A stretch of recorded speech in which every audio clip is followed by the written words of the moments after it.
उत्तराधिकारी वर्तमान में सदगुरु बाबा हनुमान जी महाराज के चरण कमल पर अर्पण कर प्रणाम। उपस्थित सभी भाई बहन बड़े बच्चे बच्चियां सब जय।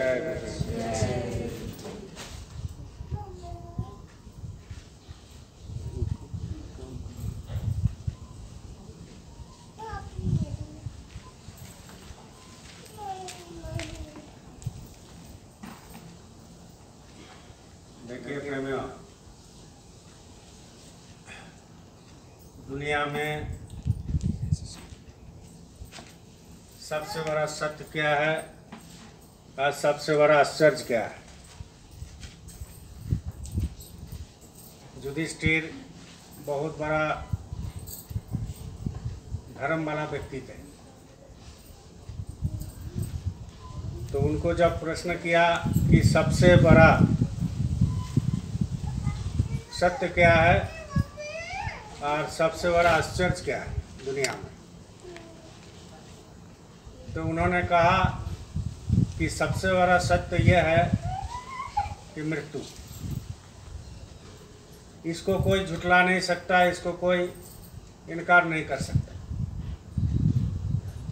मृत्यु सबको होना है।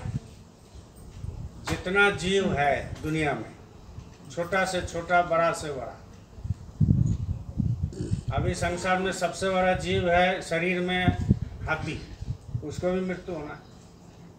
और सबसे बड़ा सबसे छोटा से छोटा जो हम लोग आंखों में नहीं देख सकते हैं, चर्म चक्षु से नहीं देख सकते हैं, तो वो भी जो है आपका क्या है, मृत्यु होगा। जो इस दुनिया में आया है उसको मृत्यु होना जरूरी है।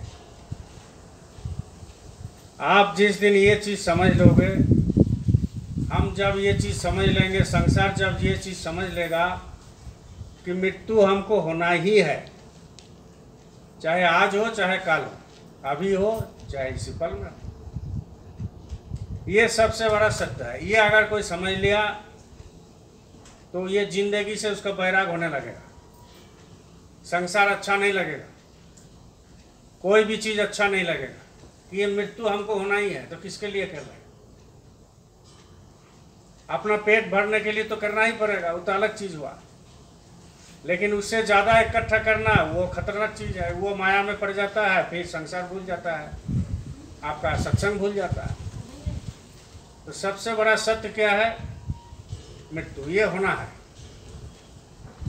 जितनी आया है सब गया, और जो अभी है वो भी जाएगा। जो अभी पैदा होने वाला है वो भी बाद में जब भूमिष्ठ हो जाएगा, इसके बाद वो भी जाएगा। माना ये एकदम क्षणभंगुर है, ये तो जाना ही है किसी भी कीमत पर। इस चीज़ को लोग समझते नहीं है, ना इस चीज़ को लोग परखते हैं। आप हम क्या सोचते हैं कि नहीं नहीं अभी मेरा समय नहीं हुआ, लेकिन इसका कोई गारंटी नहीं है कि इसका कब समय होगा। और सबसे बड़ा आश्चर्य क्या है कि आप जिंदा हो।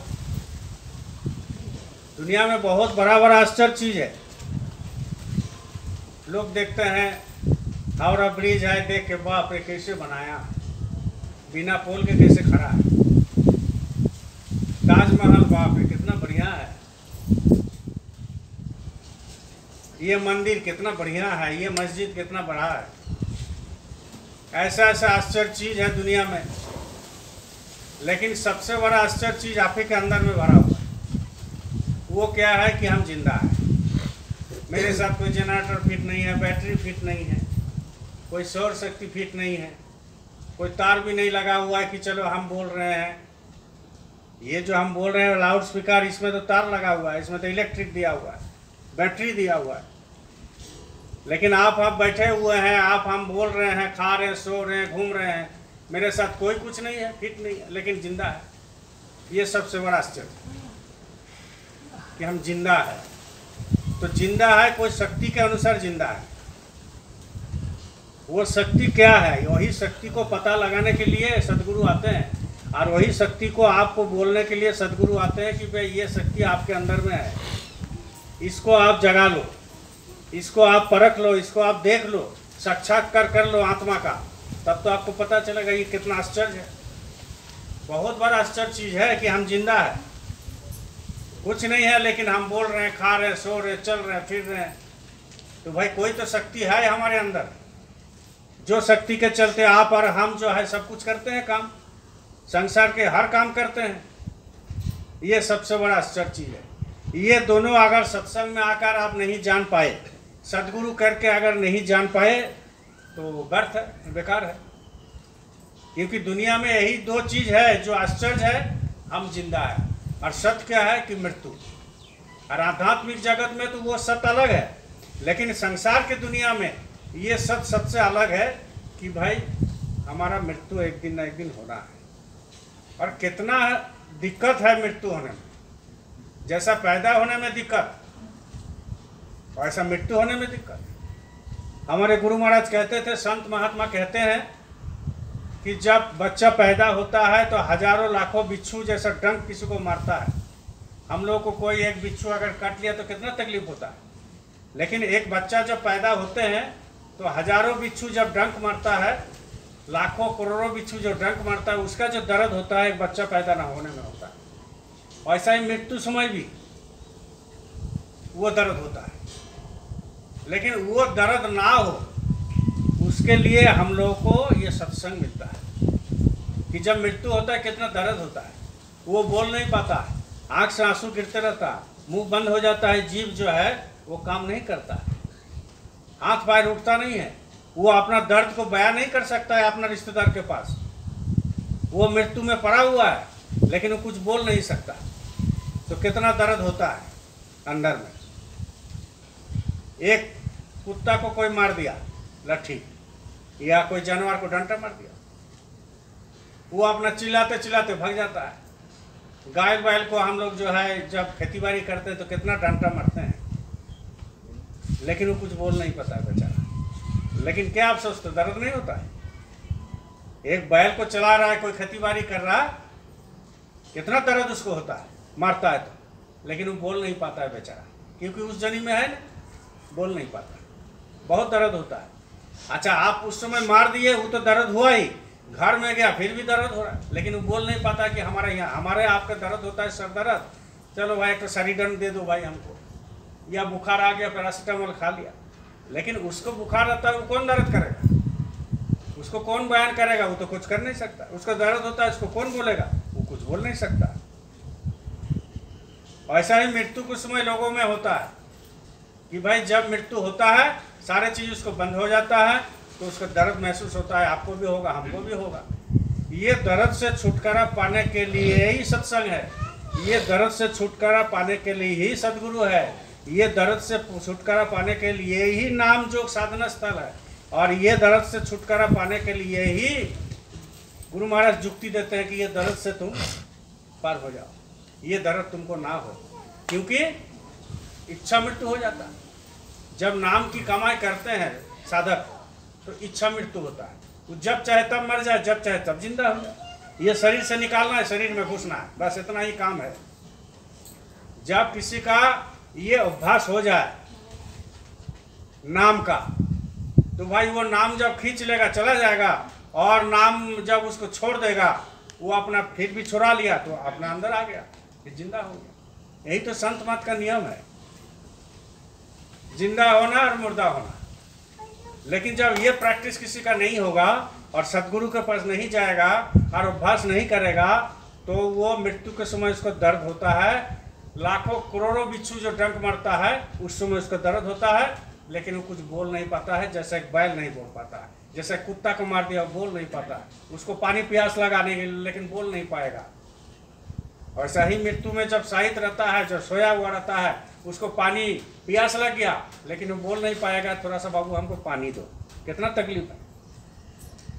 तो ये सब तकलीफ से बचने के लिए ही सदगुरु आते हैं, और बचाने के लिए सदगुरु आते हैं, और सदगुरु आपको कहते हैं कि भाई सत्संग में लग जाओ, सत्संग में लग जाओ। इसीलिए तो कहते हैं कि भाई तुम पहले अपने आप को पहचानो। जब तक अपने आप को पहचान नहीं पाएगा कि हम कौन है, कहाँ से आए हैं, तो वो उसका काम कैसे होगा। हजारों सत्संग सुनते रहो, अमल मत करो। तो क्या होगा? कुछ नहीं होगा। इसीलिए सत्संग भी जरूरी है, सुमिरन ध्यान भजन भी जरूरी है, सेवा करना भी जरूरी है, सेवा देना भी जरूरी है, और आपको भजन करना भी जरूरी है। जैसे जैसे आपको भजन पकते रहेगा ऐसा ही आपका मन का विकार जो है वो आपको दूर होते जाएगा। भजन पकाना जरूरी है। हम इतना आप लोगों को बोलते हैं, सबको बोलते हैं, सब जगह जाते हैं, सत्संग में बोलते हैं, गुरु महाराज से आशीर्वाद लेकर के, भाई आपको हम पाँव पकड़ते हैं, सत्संग में आओ। क्यों बोलते हैं? मेरा कोई खेतीबाड़ी थोड़ी चलेगा, मेरा परिवार थोड़ी चलेगा उसमें, लेकिन हमारे ये ड्यूटी है। गुरु महाराज का भी, गुरु महाराज उनको भी ड्यूटी दे के गए थे, महाराज जी को भी ड्यूटी दे करके गए हैं हमारे गुरु महाराज ने, और हमको भी ड्यूटी दिए हैं महाराज जी, गुरु महाराज। तो हमारा और आपका काम क्या है कि वे नहीं, आप कम से कम सत्संग में आओ। सत्संग में आते रहेगा, जाते रहेगा, आते रहेगा, जाते रहेगा, तो आपको बहुत कुछ फायदा होता है। उसमें बहुत कर्म करते हैं, बहुत कर्म करते हैं, क्योंकि हम लोग छोटा मोटा बहुत कर्म करते हैं, सुबह शाम बहुत कर्म करते हैं, लेकिन इतना कर्म करने के बाद भी हम लोग सत्संग में नहीं आते। तो कैसे आपको मतलब ये दवाई नहीं खाएंगे तो कैसे बिकार जाएगा, कैसे बीमारी जाएगा? इसलिए मेरा और आपका ड्यूटी है सबको सत्संग में लाना। नहीं आवे वो तो अलग काम है, लेकिन बोलना बहुत जरूरी है। नहीं बोलोगे तो बेचारा को पैसा पता कैसे चलेगा? इसीलिए सत्संग कभी छोड़ना ही नहीं चाहिए। बोलो जय गुरुदेव। इसलिए सत्संग में रहने के लिए आपको 3 चीज ध्यान जरूरी है।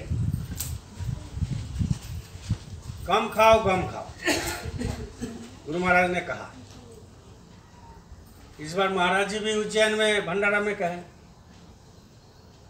कि भाई कम खाओ तो उसमें भजन बनेगा, और भजन बनाने के लिए आपको अभ्यास बहुत जरूरी है। भजन तो बाद में बनेगा, लेकिन अभ्यास बहुत जरूरी है। भजन करते करते बहुत लोग सो जाते हैं।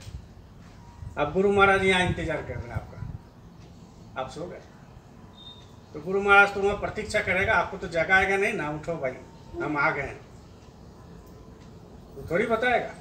तो आप तो सो गए, गुरु महाराज चले गए। दया आपको आया लेकिन लौट के चले गए, उस दया को आप लिए नहीं, फायदा तो कुछ हुआ नहीं। आप तो ऐसा ही बैठे हुए बेमतलब का, एक हाजिरी बना दी। तो कहने का मतलब यह है कि कम खाओ और गम खाओ, कोई कुछ कहे उसको सहन कर लो। इससे बड़ा तलवार और इससे बड़ा शस्त्र कुछ नहीं है, चुप रहना। गुरु महाराज चुप रहे तब परमात्मा मिल गया, महाराज जी चुप रहे तब परमात्मा मिल गया। जितनी संत महात्मा आए चुप रहे, कितना कितना तकलीफ लोगों ने दिया, लेकिन चुप रहा। भाई आप ही ठीक हो, हम ठीक नहीं, हम मूर्ख हैं। गुरु महाराज ने कहा ना कि सबसे अच्छा काम है चुप रहना। जितना चुप रहोगे, मतलब कोई कुछ बोले हटाइए। दादा गुरु एक बार खेती-बाड़ी कर रहे थे, बोलो जय गुरुदेव। अपना चिरौली संत आश्रम। तो खेती-बाड़ी जब कर रहे थे तो कोई लोग उधर से आया, इसके बाद उनका कुछ भला बुरा कहा उनको। तो जब भला बुरा कहा तो वो अपना मुस्कुरा दिए, कुछ बोले नहीं, वो लोग चल दिया। फिर उनके बगल में कोई चेला थे, शिष्य थे, तो वो बोले कि स्वामी जी वो लोग इतना आपको बोल के गया तो आप तो कुछ बोले नहीं, आप एकदम चुप रहे। तो उन्होंने कहा कुछ बोला है क्या? रुको देखते पॉकेट में है कि। तो जैकेट पहनते थे, फतुआ जिसको बोले, रुको देखते पॉकेट में हाथ भरा, इधर इधर इधर। तो देखा कि कुछ तो है नहीं, तो कहाँ बोला वो? तो हम लोग को पॉकेट क्या है, वो तो अपना दिखा दिया कि ये पॉकेट है, लेकिन हम लोग को पॉकेट क्या है? यहाँ पर हम लोग क्या करते हैं, उसको स्टॉक रख लेते हैं। धनंजय ऐसा बोला है, रुको देखते हैं, ऐसा होता है ना। रुको हम देखते हैं, अभी तो कुछ नहीं बोलेंगे, लेकिन हमारा मन में है भैया हम बदला तो जरूर लेंगे। क्या बदला लोगे तुम? क्या कर लोगे? अपना कर्म चढ़ाओगे? इसलिए पॉकेट हम लोग को तो यहाँ है, लेकिन हम लोग कोई कुछ बोलते हैं उसको स्टॉक रखते हैं, क्योंकि वो मेरा हमारे मनुष्य जीवन का एक मतलब आदत है। कोई कुछ बोले इसको स्टॉक रख लिया, अच्छा बोलेगा उसको नहीं रखेगा, लेकिन खराब बोल दिया उसको रख लिया। तो जब रख लोगे तो वही मन आपको जो है घुमाते रहेगा कि कब बदला ले, कब बदला ले, कब बदला ले, कब उसको क्या बोले, कब उसको हम देखें कि वो एकदम रोड में गिर गया, कब देखें कि वो भिखारी बन गया। ये भी एक बदलाव होता है। लोगों में क्या है, आपको जिससे पटेगा नहीं, मेरा जिससे पटेगा नहीं, प्रेम नहीं होगा, प्रेम से हट जाएगा, तो वो मने मन सोचेगा कि ये कब भिखारी बन जाए। तो जब उसको पता लगता है कि अरे जानते हैं इसके पास कुछ काम नहीं है, भिखारी है, तो बोलेगा अच्छा होगा, बहुत खुशी होता है। लेकिन पता नहीं है कि ऊपर वाला उसके ऊपर क्या दया कर रहा है, ये तो पता नहीं। तो कहने का मतलब ये है कि ये जो पॉकेट में रख लेता है वो पॉकेट से निकालता नहीं, लेकिन संत महात्मा क्या करते हैं, उसको तुरंत निकाल देते हैं, तुरंत निकाल देते हैं। इससे कोई मतलब है नहीं, क्योंकि वो जो बोला हुआ तो हवा में चला गया ना। अब जब आप उसको लीजिएगा तब तो वो क्या होता है कि आपको जो है मन में वो घर कर जाएगा, लेकिन आप जब नहीं लीजिएगा तो हवा में घूमते रहेगा, तो फिर उसको प्रतिक्रिया हो जाएगा उसी के ऊपर घूम के ढेला चल जाएगा और उसी को आघात लगेगा, उसी को दर्द होगा। इसलिए कम खाओ और कम खाओ, कोई कुछ कहे उसको बर्दाश्त करो, ये गुरु महाराज ने कहा। ये सब लोगों को ये धीरे धीरे ये मन को ठीक करके करना पड़ेगा। और दूसरा बात है चरित्र, ये बहुत अच्छा, बहुत ही संत मत में आए हो, चरित्र बहुत गौर चीज होता है। देखो, बोलो जय गुरुदेव, जय गुरुदेव, जय गुरुदेव। देखो, पैसा अगर लॉस हो जाता है, अगर आपका जिंदगी में रुपया पैसा लॉस हो गया, बिजनेस में, नौकरी में, चाकरी में, तो ये कुछ दिन के लिए लॉस होता है, समथिंग लॉस कुछ दिन के लिए होता है। बीमारी में पड़ गए, वो भी फ्यू डेज के लिए, मतलब थोड़े दिन के लिए होता है। लेकिन अगर किसी का चरित्र चला गया, एवरीथिंग लॉस हो गया, कोई का नहीं हो पाता, वो खड़े नहीं हो पाता समाज में। और संत मत में ये बहुत जरूरी है। आपके और हमारे वही तो अपना है, बाकी पैसा आया चला गया, बीमारी आया चला गया, आज बीमारी है कल ठीक हो, लेकिन चरित्र जब चला गया तो आपको सारे चीज ले करके चल गया, आप कोई का नहीं रहोगे। इसलिए इस चीज को बहुत जरूरी होता है संत मत, चाहे कोई मत हो, लेकिन आप जब नाम कमाई कर रहे हैं, भजन का कमाई कर रहे हैं, तो वो जरूरी होता है कि चरित्र अपना को बनाए रखना। अगर चरित्र ही गिर गया तो दुनिया में सब चीज़ एवरीथिंग लॉस हो गया, चारों तरफ से लॉस हो गया। ऊपर वाला भी नाराज, गुरु भी नाराज, माता पिता भी नाराज, बाल बच्चे भी नाराज, परिवार भी नाराज, सब नाराज हो जाते हैं। इसलिए उस चीज़ को ठीक करना बहुत ही जरूरी है, बहुत ही जरूरी है। इसलिए कहने का मतलब यह है कि ये 2 दिन का 4 दिन का मेला है, जल्दी जल्दी काम करके आप निकाल जाइए। जब निकाल जाओगे तो आपको जो है एक संतुष्टि तो मिलेगा। बहुत लोग कमा रहा है, बहुत लोग बिजनेस कर रहा है, बहुत लोग चाकरी कर रहा है, बहुत लोग बहुत कुछ कर रहा है, उसमें संतुष्ट नहीं है। आप भी बहुत कुछ कर रहे हो लेकिन संतुष्ट नहीं है। आप जरा सा दिल में हाथ रख के बताना, मन को पूछना कि आप संतुष्ट है क्या? लेकिन आपकी आवाज यही आएगा कि हम संतुष्ट नहीं हैं। डेली आपको 500 कमाए, उसमें संतुष्ट नहीं है। 1000 रुपया कमा लीजिए, उसमें भी संतुष्ट नहीं है। कोई लाखों रुपए डेली कमाता है, ऐसे ऐसे लोग हैं जो 1 लाख रुपए डेली कमाता है, बोलो जय गुरुदेव, लेकिन वो भी संतुष्ट नहीं है। कोई 20 लीटर दूध बेचता था, वो आज 1 क्विंटल दूध बेच रहा है, फिर भी वो संतुष्ट नहीं है। नहीं, 2 क्विंटल होने से ठीक रहता है। तो ये संतुष्टि कब आएगा, कब आता है, कहाँ पर आता है? जब भजन करोगे तब आएगा। तब आपको विरक्त होने लगेगा कि नहीं क्या करें ये सब, क्या चीज़ है ये तो मिट्टी है, बेमतलब का चीज़ है, उसी में हम फंसे पड़े हुए हैं। देखो भाई, आज आपका परमायु है, उम्र है, काल नहीं भी रह सकता, परसों भी नहीं भी रह सकता। इसलिए ये तो समझ लो कि हमको छोड़ के जाना है। तो जब छोड़ के जाओगे, फलाना बैंक अकाउंट में 2 लाख, वो बैंक अकाउंट में 5 लाख, यहाँ 4 गो मकान, वहाँ 4 जमीन, वहाँ फलाना है, ठिकाना है, दुनिया भर के अपना लिस्ट बना लेना, आजे बना लेना क्या क्या है, लिस्ट आजे बना लेना क्या क्या है। इसके बाद रात में जब सोने जाओगे तो उसको देखते रहना, ये मेरे साथ जाएगा क्या, जमीन जाएगा नहीं जाएगा, अपने ही मन में सोच रहा देखना।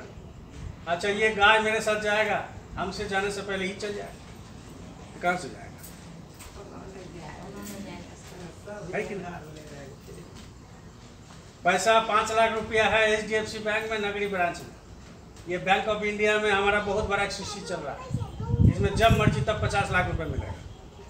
तो रात को सोने समय जाना, देखना कि ये जो है हम चले जाएंगे तो ये हमारे साथ जाएगा क्या, परखते रहना। देखो एनालिसिस बहुत जरूरी है, विश्लेषण। जब तक एनालिसिस नहीं करोगे जिंदगी में, तब तक आपको कोई काम नहीं है। खाते हो, सोते हो, सोते हो, खाते हो, बस यही तो काम है 2 गो। और जब सत्संग में आते हो, जब सत्संग सुनती है तो बहुत अच्छा मुड़ी हिलाता है, और यहाँ से चल जाएगा तो भूलना नहीं है। सत्संग इसीलिए तो है, गुरु महाराज इसीलिए तो बताएं कि भूलो मत। सत्संग की बात को लोग भूल जाते हैं, हम भी भूल जाते हैं, इसलिए ये दुर्दशा होता है। नहीं तो कोई बात नहीं, भजन पकने लगेगा 2 दिन 4 दिन। इसलिए भजन बहुत ही जरूरी है। लिस्ट बना करके देख लेना कि भाई रात को सोने के समय देख लेना कौन कौन चीज़ तुम्हारे साथ जाएगा। लेकिन कोई ना आपके साथ जाएगा, ना आपका कोई सामान जाएगा, ना हमारे साथ कोई जाएगा। लेकिन इतना इच्छा शक्ति जगा लिया, उसी इच्छा शक्ति से वो डूब गया, वही इच्छा शक्ति उसको डुबो दिया। उतना ही होना चाहिए जितना हमारा काम चले, उतना ही होना चाहिए जिसमें हमारा सुमिरन धन भजन बने। हमारे गुरु महाराज के पास एक लेडीज गई, बोलो जय गुरुदेव जय। हमारा गुरु महाराज के पास एक लेडीज गई, शादीशुदा, बहुत भजन करती थी, नाम नहीं बताएंगे, हम जानते थे।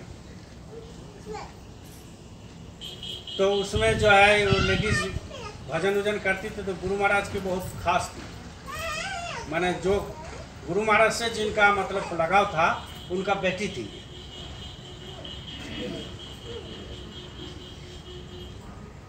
तो वो गुरु महाराज एक बार छोटा मंच से सत्संग दे रहे थे, अंदर में जो सब छोटा मंच थे जहाँ महाराज जी सुमिरन ध्यान भजन कराते थे भोर 4 बजे उठ कर। हाँ कुछ नहीं। तो उसमें जो है गुरु महाराज जब मन से उतार रहे थे तो देख लिए गुरु महाराज, मानती थी बहुत, तो गुरु महाराज बुला लिया, इधर आओ बच्ची। गए तो गए तो बोल रहा है भजन वजन करती हो? बोलो स्वामी जी भजन तो आप जानते हैं, हम करते हैं कि नहीं करते, हम कैसे बोल रहे, मेरा तो नहीं होता है। बोले नहीं बच्ची लगे रहो, मैंने भजन करती थी ना, तो बोले लगे रहो। अभी तुम्हारा सास ठीक है? बोला हाँ सास ठीक है। तुमको तो बहुत तंग करती है, हमें मालूम है तुमको बहुत तंग करती है, तो तुम्हारा भजन कैसे बनता है? बोले इसीलिए तो भजन बनता है। देखो कोई अगर सास कोई बहू को तंग करती है, समझ लेना, और बहू भजनानंदी है तो उसको भजन पकेगा, क्योंकि दुख में ही भजन होता है, सुख में नहीं होता है। आपको अगर करोड़ों रुपया दिया जाए तो आपको भजन नहीं पक सकता है, ना बन सकता है। चोट जरूरी है जिंदगी में, जितना चोट पड़ेगा उतना ही आपको भजन भी बनेगा। और जो चोट पड़ेगा वो आपको नुकसान नहीं करेगा, क्योंकि वो गुरु आपको पीछे से हाथ लगाया, पीछे से आपको हाथ लगा दिया, तब तो आप जो है अभी भी खड़े हो। नहीं तो ऐसा ऐसा हम लोग के साथ मुसीबत आता है जाता है, आता है जाता है कि तुरंत जो है लोग क्या से क्या कर दे, सुसाइड कर ले। लेकिन गुरु महाराज एक शरण दिया है, गुरु महाराज एक जगह में आपको रखा है, पीछे में हाथ लगा के रखा है, तो आप जो है जिंदा है, खड़ा है, संतुष्टि है, आप जो आ रहा है उसी में चलाते हो, मालिक का दर्शन भी करते हो। जितना दुख होगा उतना भजन अच्छा बनेगा, ये तो पक्का बात है। जहाँ सुख आ गया वहाँ माया उसको पकड़ लेता है और उसका मन उसी में जाता है, सुख में जाता है। जब सुख में जाता है तो इधर का जो काम आपका है वो छूट जाता है, भजन का, सुमिरन का, ध्यान का। बहुत लोग गुरु महाराज का दर्शन बहुत दिन से नहीं करते, उसका कारण क्या है? कल हम एक जगह में गए थे, हम बोले कि भंडारा में ना उज्जैन गए ना नगरी आए, तो कम से कम पूजन होना चाहिए, गुरु महाराज का पूजन होना चाहिए। घर में किए कि नहीं पूजन? तो बोला भैया घर में भी नहीं किए। बताओ, साल में एक बार गुरु महाराज का भंडारा आता है, चलो ठीक है, आदमी का बीमारी होता है, तकलीफ होता है, समय नहीं मिलता है, लेकिन ये तो अपना बनाया हुआ है, ये कोई नहीं है। लेकिन फिर भी अगर नहीं आते हो कोई बात नहीं, तो घर में भी तो भाई गुरु महाराज का भोग लगा दो। क्या तुम गुरु को मानते हो? क्या बोलते हो कि तमें वो माता च पिता तमें, मतलब क्या है?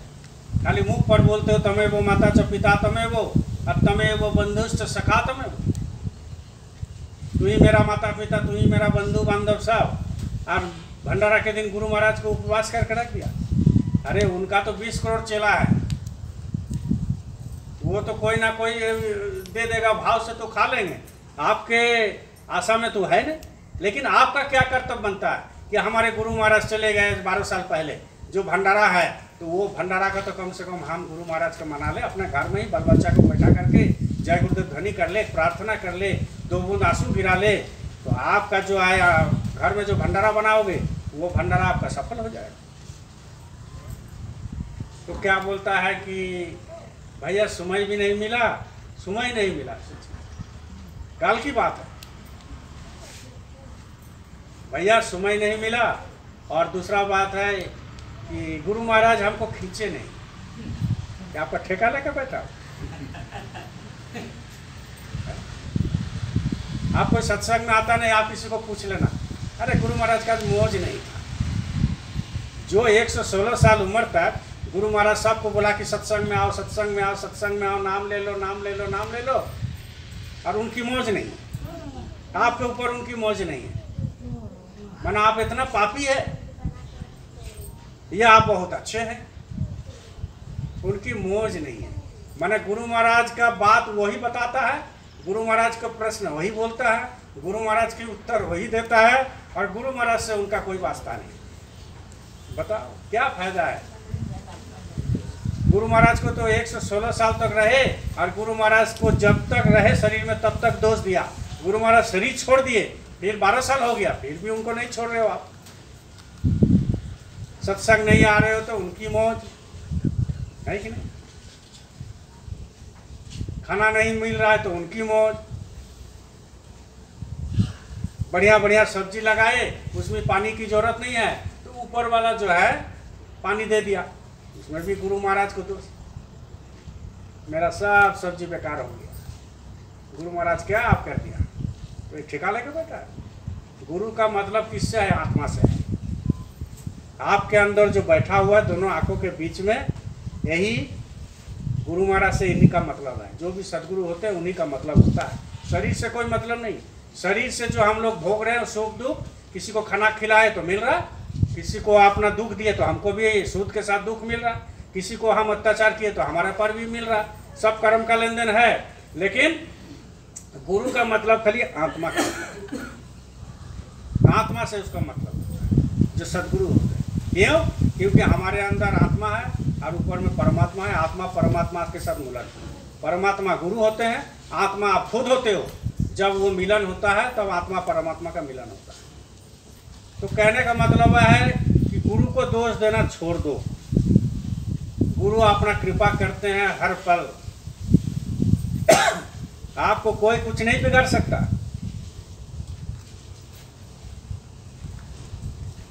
क्या किया जाए बताइए?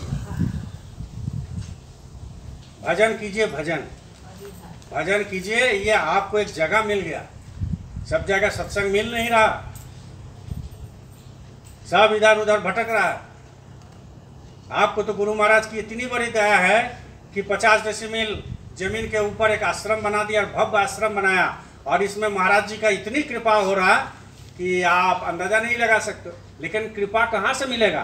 कृपा मिलेगा भजन में बैठोगे तब। घाट पर, ये घाट है। महाराज जी इस बार भंडारा में बताए, भंडारा का कैसेट सुनना, कि दया तो मिलेगा घाट में और कोई नहीं मिलेगा, फोटो में नहीं मिलता है। ये तो एक यादगार है, आप माला पहना करके रखे हो, बहुत अच्छा लग रहा है। यहाँ हमारे गुरु महाराज ऐसे थे, महाराज जी ऐसे चेहरा है, लेकिन दया कहाँ मिलेगा? घाट पर मिलेगा। घाट कहाँ है? ये दोनों आंखों के बीच में। जब यहाँ मन कंसंट्रेशन करोगे तब। ये मन को जो है कंसंट्रेशन करना पड़ेगा।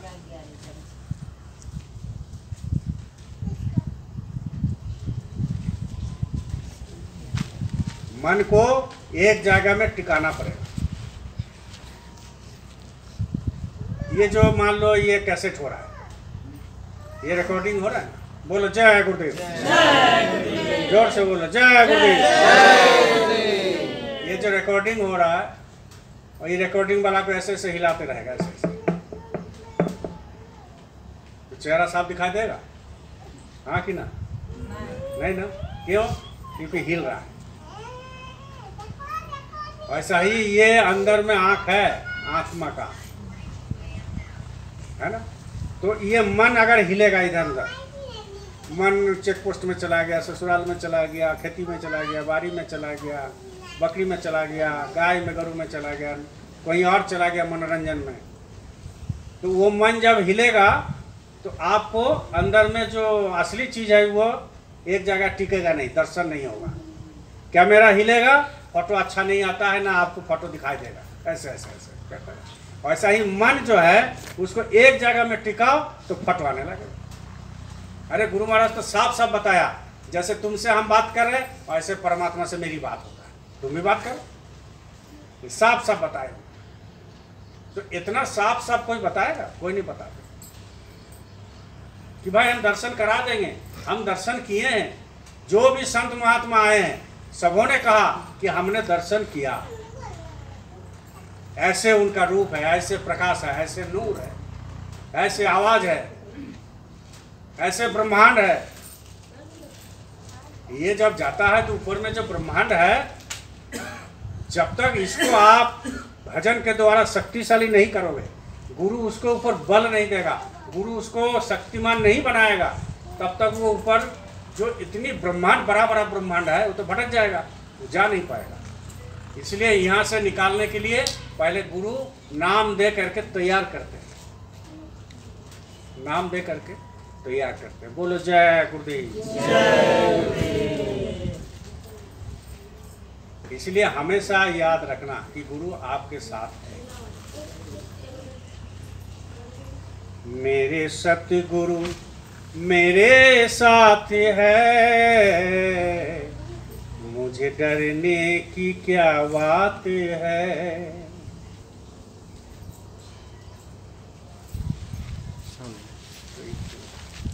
बोलो जय गुरुदेव, जय गुरुदेव। मेरे सतगुरु मेरे साथ है, मुझे डरने की क्या बात है। इनके रहते कोई कुछ कहे, ना किसी की औकात है। मेरे सतगुरु मेरे साथ है, मुझे डरने की क्या बात है। आगे आगे चलते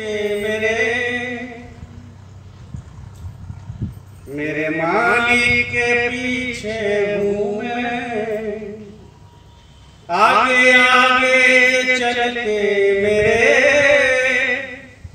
मेरे मालिक के पीछे हूँ मैं। फिर घबराऊं कष्ट में मैं, फिर घबराऊं कष्ट से मैं, गुरु की छाया के नीचे हूँ मैं। उसने पकड़ा है हाथ मेरे, फिर डरने की क्या बात है। उसने पकड़ा है हाथ मेरे, फिर डरने की क्या बात है। मेरे सतगुरु मेरे साथ है, मुझे डरने की क्या बात है। इनकी महिमा का वर्णन करूं, मेरे वाणी में वो दम नहीं। इनकी महिमा का वर्णन क्या करूं, मेरे वाणी में वो दम नहीं। जब से इनका सहारा मिला, कोई सताए तो कोई गम नहीं। ये तो करता करामत है, मुझे डरने की क्या बात है। इनकी करामत ये तो करता करामत है, मुझे डरने की क्या बात है। मेरे सतगुरु मेरे साथ है, मुझे डरने की क्या बात है। क्यों भटकूं यहाँ से वहाँ, इनके चरणों में है बैठना। क्यों भटकूं यहाँ से वहाँ, इनके चरणों में है बैठना। झूठे रिश्ते हो गई गुरु से मुलाकात है, मुझे डरने की क्या बात है। मेरे सतगुरु मेरे साथ है,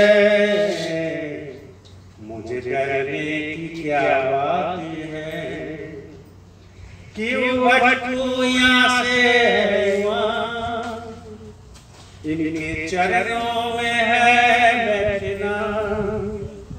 झूठे रिश्ते हैं तोरे सभी, मेरा रिश्ता गुरु से मिला। हो गई गुरु से मुलाकात, मुझे डरने की क्या बात है। मेरे सतगुरु मेरे साथ है, मुझे डरने की क्या बात है। इनके रहते कोई कुछ कहे, ना किसी की औकात है। मेरे सतगुरु मेरे साथ है, मुझे डरने की क्या बात है। डरिए मत, जो भजन करेगा डरने की कोई बात नहीं, लेकिन काम गलत करना। गुरु को वैल्यू दो, गुरु को। जैसे भजन कर रहे थे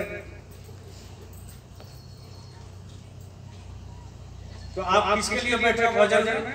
गुरु के लिए। चाहे मेरा बगल में सांप आ जाए, चाहे सर कट ले, चाहे 2 डंडा मार ले, वो तो जिम्मेवारी इनका ना है, क्योंकि आप उनके लिए बैठे, आप तो इनके लिए बैठे। तो आप जब बैठ गए तो सारे जिम्मेवारी ले लिया, तो आपको इधर उधर सोचने की जरूरत नहीं, क्योंकि आप इनकी याद में बैठे, इनकी भजन करने के लिए आप बैठे।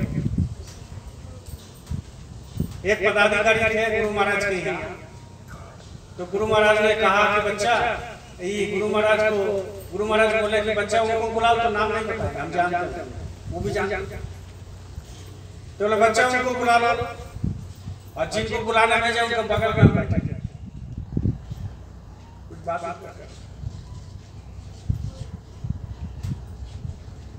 तो हमको तब तक बोला कि दादा आप बैठे, हम जरा भजन कर रहे हैं, भजन कर लीजिए, हम भी करते हैं।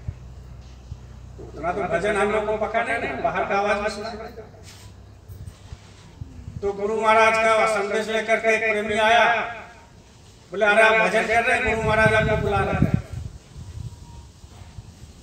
तो कान खोल करके खोल दिया। इसके बाद बोला गुरु महाराज को जाकर बोलो ना कि हम भजन कर रहे हैं। अब वो जाकर के गुरु महाराज से बोला कि हुजूर वो तो भजन में बैठा है। तो बोले किसका भजन में बैठा है? जिसका भजन में बैठा है वही तो बुला रहा है। आप सोचो,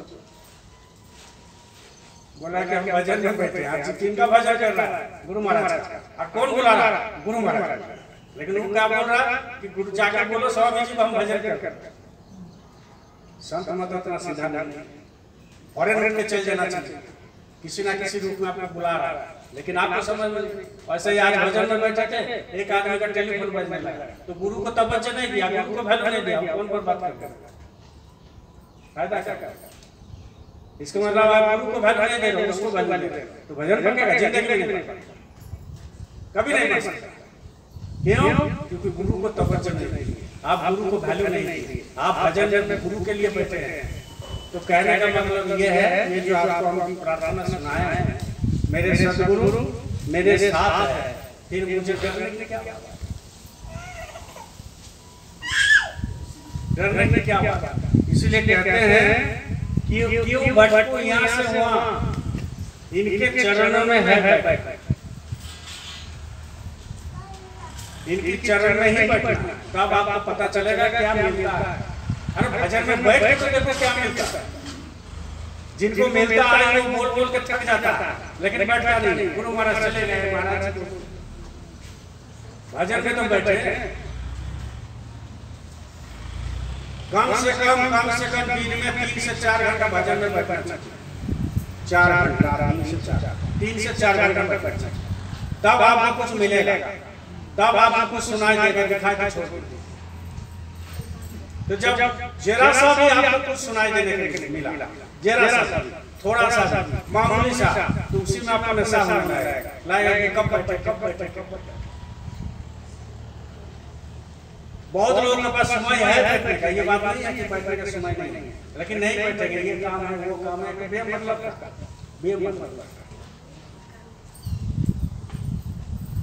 इसलिए भजन में जब बैठते हो तो आपकी जिम्मा कौन लेता है? वो लेता है, आपके अंदर में जो बैठा है वो लेता है। जब भजन में बैठे, एक संत का कहानी है,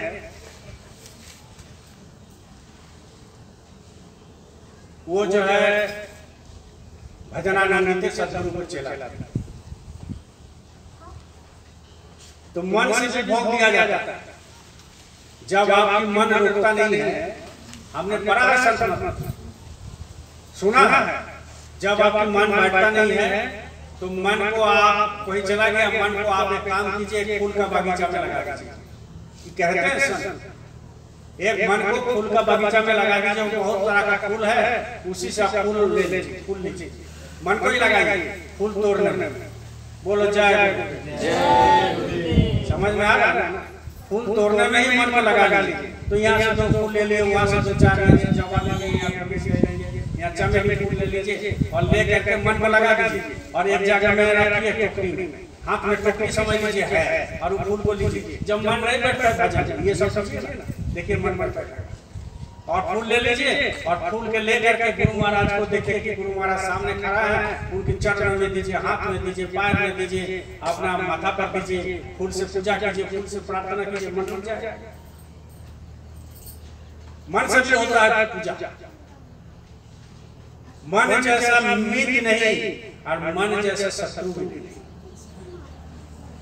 भाई जैसा मित्र नहीं और भाई जैसा शत्रु भी नहीं।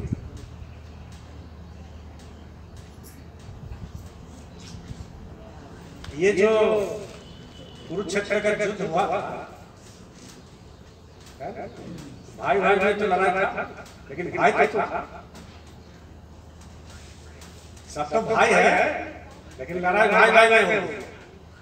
और वही 5 भाई अपना साथ दिया, बाकी उधर का साथ नहीं दिया।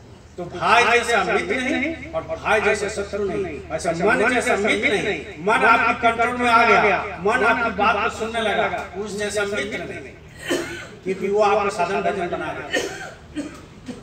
तो एक संत का थे, वो चला बहुत भजन करते थे, लेकिन एक जगह का वो खेती बाड़ी का काम भी करता था, उसमें कुछ पारिश्रमिक भी मिलता था पैसा, इसमें से अब जो है वो जाते थे, लेकिन भजन में नशा हो, कोई भी जाता था तो वो भजन गान में भजन में बैठ जाता, और इसके बाद जो है भजन करने लगता। तो एक दिन वो उसका मालिक बोला कि अरे बैल ले जाओ ये वाला खेत जोत, और वो खेत जो है जब जोतने गया तो शुरू ही किया था, तो ऊपर वाला का दया हो गया मालिक का, तो आवाज जोर जोर से आने लगा। तो जैसा ही आपके कान में जोर जोर से आवाज आने लगेगा, आंख ऑटोमेटिक बंद हो जाता है, और ऑटोमेटिक जब आंख बंद हो जाएगा तो आपको बैठने का भी मन करेगा, सुन लेना नशा है बड़ी तो वो कहा गया, वो बैल वहीं रख दिया, जोता नहीं खेत, चुपचाप भजन में बैठा। और कुछ देर के बाद भजन में जब बैठ गया, ऐसे भी उसके मालिक के पास शिकायत जाता था कि ये खेती बाड़ी नहीं करता है, जाकर वो क्या करता है, कान में अंगूरी डाल करके पता नहीं चादर ओढ़ लेता है, भजन करता है कि पूजा करता है कि वो सोता है। तो मालिक ने कहा कि अच्छा ठीक है, पता कर लेंगे क्या क्या करता है। बोले इसको छुड़वा दीजिए नौकरी से। बोले नहीं हम पता कर लेंगे क्या तुम्हारा बोलो आप क्या किया। उस दिन तो बैठ गया, और मालिक को भी पता था कि आज हम जाएंगे तो देखते क्या क्या करता। तू भजन में बैठ गया तो मन इधर से थोड़ा बहुत धीरे धीरे धीरे धीरे अपना सुना, इसके बाद जब जम गया तो अपने मन से पूजा करने लगा कि गुरु को बहुत दिन जो है प्रसाद नहीं खिलाया, चलो आज खिलाते हैं। तो वो अपना क्या प्रसाद दे रहे मालूम है, दही वो प्रसाद गुरु महाराज के सामने लगा रहे थे, तब तक उसका मालिक आ गया और बोला कि आप कुछ सुनते हो, 2 लाख मार दिया उसको, 2 लाख मार। तो 2 लाख जैसे मार दिया तो वो जो है गिर गया और दही गिर गया, दही भी गिर गया, दिखाई दिया क्योंकि तो दे रहा था प्रसाद दे रहे थे, दही गिर गया। तब मालिक बोला सो करके तुम दही भी देते हो, काम तो करके नहीं दही भी देते हो। तो बोला कि हुजूर आपने क्या कर दिया, हम तो गुरु को भोग लगा रहे हैं, तो गुरु को भोग लगा रहा है, खेती बाड़ी कौन करेगा। तो खेती बाड़ी तो हो गया, तो देखा खेती बाड़ी पूरा कंप्लीट था। अरे जिनको दही आप दे रहे हो, जिनको प्रसाद ले रहे हो, खिला रहे हो, और जिनको जो है आवाज आ रहा है, तो वो खेती ऐसे छोड़ रहे, वो तो जिमा लिया है, वो तो जिमा लिया है ना आपका। जो भजन करेगा उसका जिमा लेगा, ये तो पक्का बात है, ये लिख जो भजन करेगा उसका जिमा गुरु लेते, पक्का लेते। तो क्या किया जो है उसके चरण में गिर गया कि नहीं बहुत बड़ा हमको तो गलत काम मिल। इसलिए इधर उधर भटकने की जरूरत नहीं है, आपको मिल गया यहीं पर भटकिए, यहीं पर अपना रहिए, यहाँ इससे ज्यादा इधर उधर मत चाहिए, यहाँ पर यहीं पर सब कुछ है, धन दौलत सोना चांदी हीरा मोती ब्रह्मांड सब कुछ यहीं पर, सब इसी के अंदर में। भगवान कृष्ण जब बाल गोपाल थे जो वो मट्टी खाते थे, मट्टी दही हुई जो पीते थे, खाते थे, मेवा खाते थे, पेड़ा खाते थे, जो भी खाते थे, लेकिन वो बच्चा जैसा मीठी खाता था, थोड़ा बहुत मीठी खा लिया तो जसोदा मैया उसको थप्पड़ मारा। बोले लाला तू जो है मिट्टी खाता,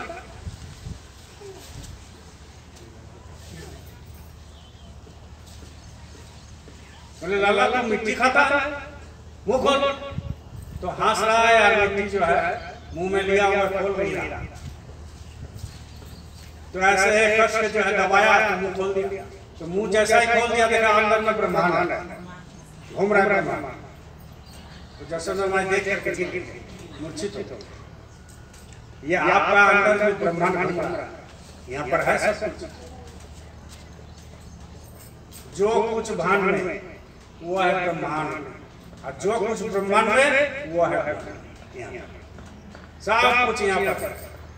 जो भी महात्मा, जो भी संत, जो भी हमारे पैगंबर आए हैं, जो भी सद्गुरु आए हैं, वो सारे जो भी साधना किया, दोनों आंखों के बीच में बैठ करके ही साधना किया, यहीं पर मन को लगाया, तब जाकर के साधना। इसलिए धीरे धीरे धीरे धीरे सब कुछ होगा, लेकिन आपको बैठना पड़ेगा। बोलिए जय गुरुदेव, जय गुरुदेव, जय गुरुदेव।